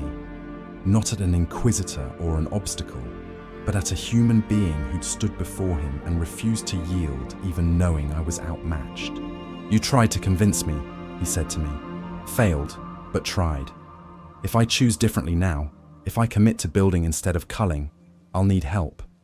Someone who understands the Imperium's bureaucracy and can navigate it. Someone who's proven they'll argue against gods if they believe they're right. Will you help me, Inquisitor Varn?" I couldn't speak, could only nod, tears blurring my vision. Thanos turned back to the Emperor. "Then we try it your way. Not 3 days, but 3 centuries. We use this power to connect the Imperium's fragments, share knowledge, coordinate resources, elevate humanity instead of eliminating half of it. And if we fail, if the mathematics prove insurmountable despite our efforts, then we fail together," the Emperor finished. "Having tried everything possible to succeed, that's all anyone can ask." The purple gold energy returned, but different now, not gathering for destruction, but spreading like roots through Terra's systems. Through the palace networks, the planetary infrastructure, the orbital defenses. Connecting, harmonizing, beginning the work of transformation. "This will take time," Thanos warned. "Centuries to properly integrate. The Imperium's bureaucracy will resist. Your Inquisition will call this heresy. Your tech priests will reject any challenge to their dogma. They will adapt," the Emperor said, "or be replaced by those who can. Change comes hard to humanity, but it comes. I'll speak through my custodians, give them words I haven't been able to share in 10 millennia. Together, we'll guide this transformation." I felt the weight lift from the throne room. Not completely. The Emperor's struggle continued. The gate in the Webway still demanded constant vigilance. But where before it had been a battle he fought alone, now Thanos shared the burden. 2 impossibly powerful beings, working in concert to hold back chaos and build something better. "Go," Thanos said to me. "Tell Lord Guilliman what's happened. Tell him the culling is cancelled, but the work is just beginning. Tell him the Imperium enters a new age, and everyone will need to adapt or be left behind." Sarah and I fled the throne room, stumbling through corridors that hummed with new purpose. Outside, the assembled fleets waited for orders, weapons charged and ready for a battle that would never come. I sent the Vox transmission that would change everything. 3 words, broadcast across every Imperial channel. The Emperor speaks. Chapter 7. The transformation begins. The first miracle happened 3 days after Thanos and the Emperor reached their accord. A forge world in the segmentum solar, Metallica, suddenly achieved a manufacturing breakthrough that increased their plasma reactor efficiency by 40%. Within hours, the technical specifications appeared simultaneously in the databanks of 70 other forge worlds across the Imperium. Not through the usual channels, not carried by tech priests or transmitted via months-long warp journeys, simply there, as if they'd always been there, accompanied by clear implementation protocols and material requirements. The Fabricator General of Metallica sent an emergency transmission. "The Omnissiah has blessed us with direct revelation. The machine god speaks through new channels." That's how it started. Small miracles, incremental improvements, knowledge appearing where it was needed, exactly when it was needed, and always accompanied by the same psychic signature. Purple gold, a fusion of the Emperor's authority and Thanos' will. I stood in Lord Guilliman's strategy chamber aboard the Macraga's Honor, watching the reports flood in. The Primarch studied each one with the careful attention he brought to everything, looking for patterns, assessing implications. "It's real," he said finally. "Whatever compromise you negotiated in that throne room, it's producing measurable results. The Imperium is changing faster than I thought possible." "Not a compromise," I corrected. "A partnership. Thanos isn't controlling the Emperor. They're working together. 2 beings who've both carried impossible burdens, finally able to share the weight." "And you trust this?" Guilliman asked. an entity from beyond our galaxy, sitting on the golden throne, with access to power that could destroy us all. You trust him not to betray us? I thought about that. About Thanos' eyes when the Emperor had offered redemption. About the weariness in his voice when he described carrying the weight of trillions of deaths. I trust his exhaustion, I said. He's tired of being the villain. The Emperor gave him a chance to be something else. And yes, I think he'll honor that. More reports arrived. A hive world where gang violence had plagued the lower levels for centuries suddenly experienced a week of complete peace. Investigation revealed that the gang leaders had all simultaneously decided to negotiate instead of fight. When questioned, they all reported the same thing: a moment of clarity, a vision of how much they could accomplish through cooperation instead of conflict. Psychic manipulation. It should have horrified me. The Inquisition existed partly to prevent exactly this kind of mental tampering. But I saw the results. Millions of lives improved, resources redirected from gang warfare to infrastructure, children growing up without fear. He's nudging people, Sarah observed, reading the same reports. Not controlling, but influencing, showing them possibilities they couldn't see through their own prejudices and habits.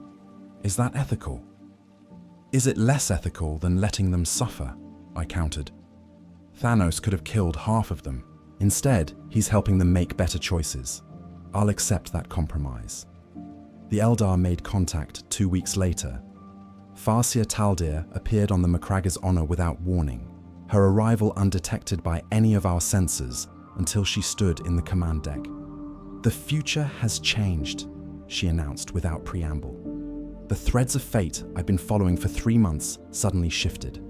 Where before I saw only death and endings, now I see possibility. Uncertain, but real. Gilliman tensed, his hand moving toward his sword. Eldar aboard his flagship, uninvited and unescorted, violated every protocol.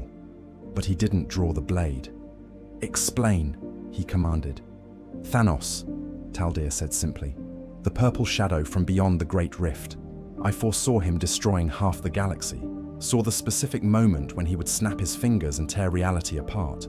But 3 days ago, that future vanished, replaced by something murkier, thousands of branching paths instead of one inevitable ending.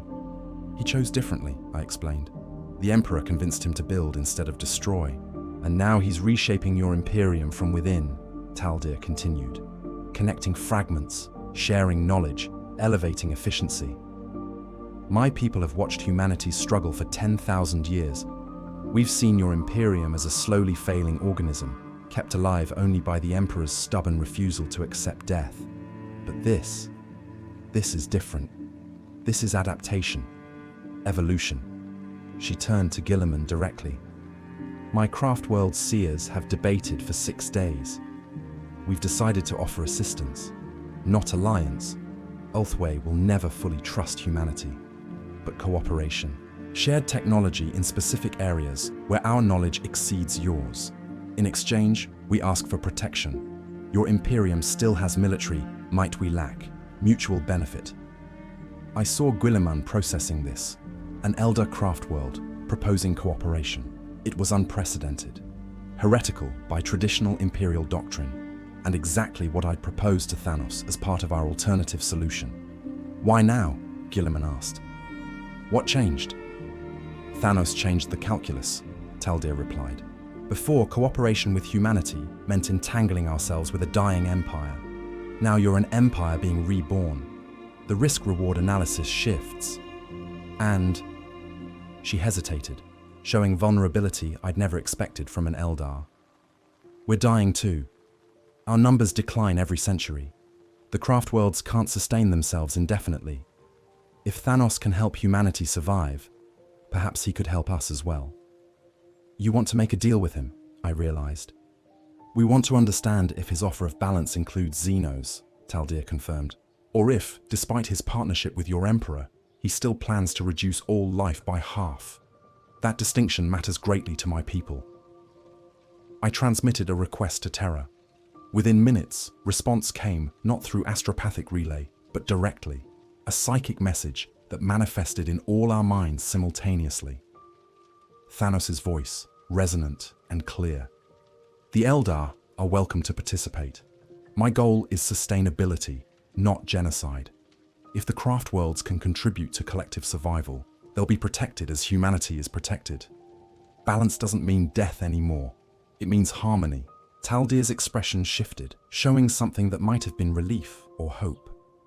Then Ulthwé will send delegations, we'll begin knowledge transfers, and we'll watch carefully to ensure this partnership serves life rather than threatens it. She vanished as mysteriously as she'd arrived. Guilliman turned to me, his face troubled. "This is happening too fast," he said. "Change usually comes to the Imperium over centuries. We're seeing fundamental transformations in weeks. How do we know this isn't manipulation? That Thanos hasn't simply found a more subtle way to destroy us?" "We don't," I admitted. "But we also didn't have any other options. The Imperium was dying, my lord. Slowly, but inevitably. Thanos forced us to confront that truth. Now we're trying something different. Maybe it fails. Maybe in a century we realize we made a mistake. But at least we're trying instead of just sliding toward extinction while pretending everything's fine." Guilliman nodded slowly. "I'm authorizing your proposal. The one you presented to Thanos.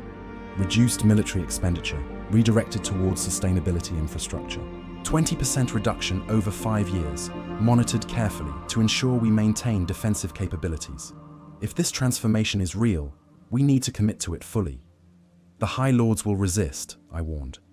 "Then I'll replace the High Lords," Guilliman said flatly. "I've spent a century dealing with bureaucrats who cling to failure because it's familiar. No more. If they can't adapt to this new reality, they'll step aside for people who can." The months that followed blurred into constant motion. I became Thanos' liaison to the Imperium, translating his vision into practical policies. It was exhausting work, facing resistance from every quarter. The Ecclesiarchy called it heresy to trust a Xenos entity. The Inquisition demanded I recant. Tech priests split into factions arguing over whether this was the Omnissiah's will or tech heresy. But the results kept coming. Factory efficiency increased, supply chains optimized, agricultural yields improved. The grinding poverty that had defined life on a billion imperial worlds began, slowly, to lift. Thanos worked tirelessly from the Golden Throne, his consciousness spanning the Imperium through the Astronomican's network. He and the Emperor existed in constant dialogue now, two vast minds sharing the burden that had nearly destroyed the master of mankind. I visited the throne room monthly, reporting on implementation progress. Each time, I saw Thanos a little more integrated, a little more comfortable in his role as guardian rather than destroyer. "I'm learning," he told me during one visit. "The Emperor's memories show me 10,000 years of human achievement and failure. I'm starting to understand what I couldn't grasp in my own universe. Life isn't a problem to be solved through subtraction. It's a process to be nurtured through wisdom." "You still think you were right before," I observed, "about your own universe." "I do," Thanos admitted. "My universe needed what I provided. But this galaxy is different. Your species faces different challenges. One solution doesn't fit all realities. I'm learning flexibility." "And if it fails?" I asked. "If 500 years from now, the Imperium is still sliding toward collapse despite everything we're trying?" Thanos was quiet for a long moment. "Then we try something else. Again and again, until we find what works. That's the Emperor's gift to me. Persistence. He's been fighting the same battle for 10,000 years without yielding. I can commit to centuries of effort. I have nothing but time." The transformation's first year ended with a gathering on Terra. Representatives from 100 chapter worlds, 50 forge worlds, 70 hive worlds. Eldar delegations from 3 craft worlds. Even a Tau diplomatic envoy, tentatively exploring whether the Imperium's sudden openness was genuine. Lord Guilliman addressed them all from the steps of the Imperial Palace, with Thanos' purple-gold light visible in the sky behind him. "The Imperium enters a new age," Guilliman proclaimed. "Not through conquest, but through cooperation. Not through dominance, but through mutual elevation. We remain human. We remain loyal to the Emperor. But we acknowledge that survival requires adaptation. That strength comes not just from weapons, but from wisdom.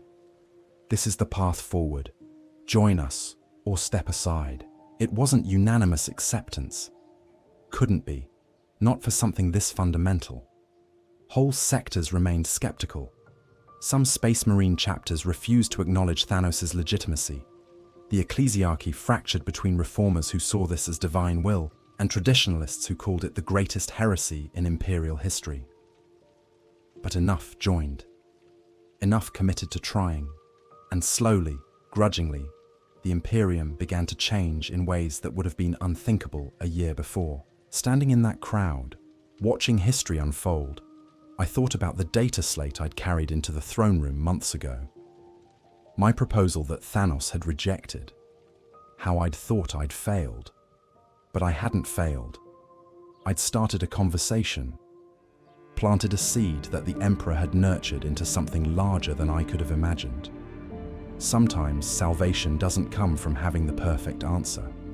Sometimes it comes from refusing to accept that the only answer is death.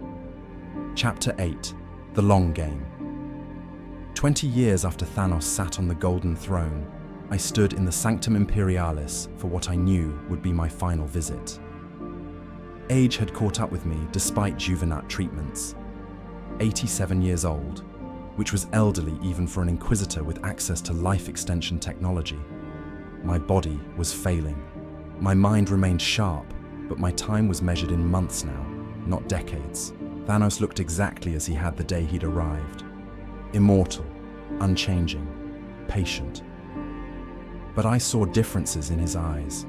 Less certainty, more wisdom. The hardness that had defined him had softened into something more complex.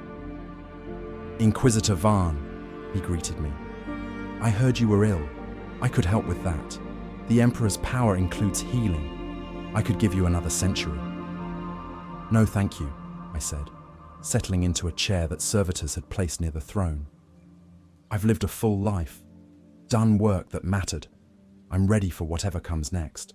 "You don't believe in an afterlife," Thanos observed. "I've seen your psychological profiles. You're a skeptic who enforced faith without sharing it." "I enforced order," I corrected. "Faith was just the tool, but I'm not afraid of ending. And I wanted to see you one last time before I do, to understand if this worked." Thanos gestured at the hololith, which materialized showing the Imperium's current status. Population curves, resource flows, efficiency metrics, all the data I'd spent decades tracking. "You tell me," he said. "Did it work?" I studied the numbers. In 20 years, the Imperium had reduced military expenditure by 18%, while somehow increasing defensive effectiveness through better coordination. Agricultural output per capita had risen by 12%. Factory efficiency had improved by 23%. Infant mortality on hive worlds had dropped by 30%. Not revolutionary changes, no miracles, just steady, incremental improvement across a billion metrics. "The trajectory's changed," I said. "We're no longer sliding toward M45 collapse. Current projections show, what? M58, M62, M67, Thanos corrected. "And that's just the current trend. As improvements compound, as knowledge sharing becomes normalized, the curve shifts further. The Imperium might actually achieve true sustainability within 1,000 years. 1,000 years. It sounded like forever, but I understood the scale involved. The Imperium had existed for 10,000 years already. Another 1,000 to transform it completely was barely a moment in that context. "What about resistance?" I asked. "The factions that oppose change." "Most have adapted," Thanos replied. "Some Space Marine chapters still refuse cooperation with Xenos, but they're outliers now. The ecclesiarchy officially recognizes me as the Emperor's herald, which is ironic, given that I'm functionally a Xenos myself. The Mechanicus has split into reform and traditional wings, but both still function." It's messy, but functional. And you, I pressed, are you happy with this outcome? You gave up certainty for possibility. Do you regret it? Thanos was silent for a long time. When he spoke, his voice carried a weight I'd never heard before. I don't regret it, but I don't celebrate it either. This is harder than what I planned, so much harder. Every day requires new decisions, new compromises, new adjustments. When I planned to snap my fingers and eliminate half of all life, at least I knew exactly what would happen. Perfect balance, achieved in an instant. This is chaos. Managed chaos, directed chaos, but chaos nonetheless. He stood, descending from the throne to stand before me. But the Emperor was right. Life isn't meant to be perfectly balanced. It's meant to be messy and complicated and frustrating and beautiful in its way. I'm learning to appreciate the beauty. The Emperor, I said carefully. Can he speak? I've heard Vox recordings of messages attributed to him, transmitted through custodians. But are those really his words, or yours? Both, Thanos admitted. We exist in such close symbiosis now that separating his thoughts from mine is difficult. But yes, he speaks, mostly to me in our shared consciousness, but sometimes to others, through me. The custodians hear his voice clearly. Lord Gilliman has received direct counsel. The Emperor is more present now than he's been in 10,000 years, even if his body remains trapped in the throne's mechanisms. And the Webway gate, the demon threat, contained, Thanos confirmed. Easier now that I share the burden. The Emperor spent 10,000 years fighting alone, exhausting himself minute by minute. With two of us maintaining the seals, the pressure is manageable. We could probably even repair the gate properly, given enough time and resources. But that's a project for future centuries. Future centuries. He said it so casually, this being who planned to sit on the golden throne for millennia, guiding humanity through transformation. I tried to imagine what the Imperium would look like in 1,000 years if this continued. What kind of civilization would emerge from this long, slow reformation? I won't live to see it, I said. Whatever the Imperium becomes, I'll be dust long before the transformation completes. But you started it, Thanos replied. You stood before me and refused to accept that death was the only answer. You proposed alternatives, forced me to think differently. The Emperor provided wisdom, but you provided defiance. Both were necessary. He knelt, bringing his massive form down to my level. In my universe, no one challenged me. The Avengers tried to stop me, but they never questioned whether my logic was sound. They just opposed me because they couldn't stomach the deaths. You were the first person to engage with my reasoning and argue against the math itself. That's why I listened when the Emperor spoke. You'd already planted the doubt. Tears blurred my vision. I'd thought I'd failed. Spent months after that initial presentation convinced I'd condemned the galaxy. But Thanos was telling me I'd succeeded in ways I couldn't have predicted. What happens now? I asked. To the Imperium, I mean. What's the next phase? Integration, Thanos said. The Tau Empire has formally allied with the Imperium. Limited alliance, restricted to specific sectors, but it's real. The Eldar craft worlds maintain their independence but coordinate defense and share technology. Even some minor xeno species are being incorporated as protected populations rather than exterminated. The Imperium is slowly becoming something larger, a true galactic federation instead of a human-only empire.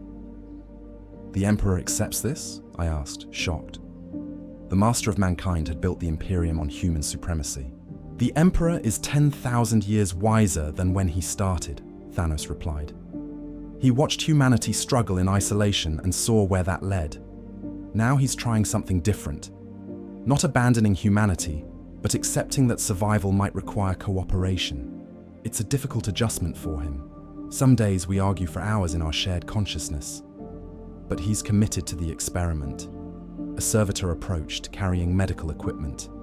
My personal physician, hovering anxiously, worried I was overtaxing myself. I waved them away. One more question, I said. The most important one. Do you still believe you were right before? About your universe? About the culling you performed there? Or has this changed your mind about everything? Thanos met my eyes. I still believe I was right for that universe at that time. But I also believe I'm right now, choosing differently in this universe at this time. Contradiction is uncomfortable for someone who built their identity on absolute certainty. But I'm learning to live with it. Maybe that's wisdom, accepting that the right answer changes based on context. He stood, returning to the throne.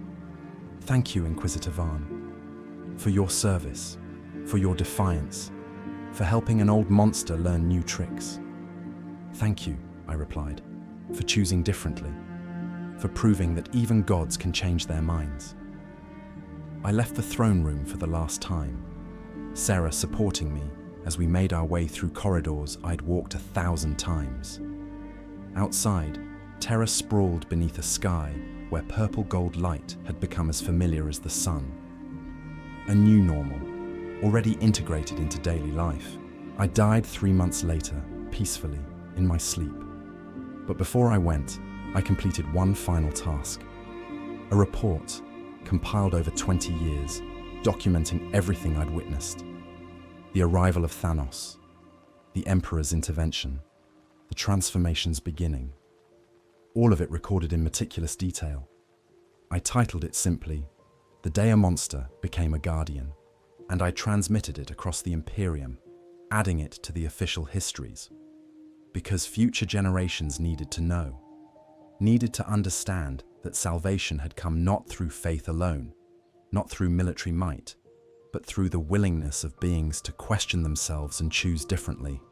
The Imperium survived, not because we were strong enough to defeat Thanos, but because we were wise enough to change his mind, and because he was wise enough to let it be changed.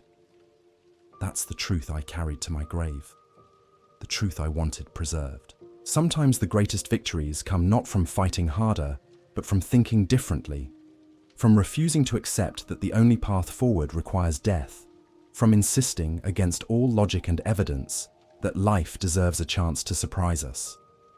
Thanos came to our galaxy planning to murder half of all living beings. He left that purpose behind and became something better, a guardian, a guide, a being who'd learned that wisdom sometimes means abandoning certainty for possibility. The Emperor, trapped for 10,000 years in lonely vigil, finally found a partner who could share the burden. Together, they're transforming the Imperium into something new, something that might actually survive the challenges ahead. Will it work? I don't know. Neither does Thanos, neither does the Emperor. But they're trying, and that's enough. That's always enough. My name is Inquisitor Kaleth Varn. I survived the day the Mad Titan discovered the Golden Throne, and I lived to see him choose creation over destruction, possibility over certainty, hope over mathematical perfection. This is my testimony. This is the truth about the being called Thanos, and how he saved a galaxy by refusing to destroy it. The Emperor protects. But sometimes, protection comes from the most unexpected sources.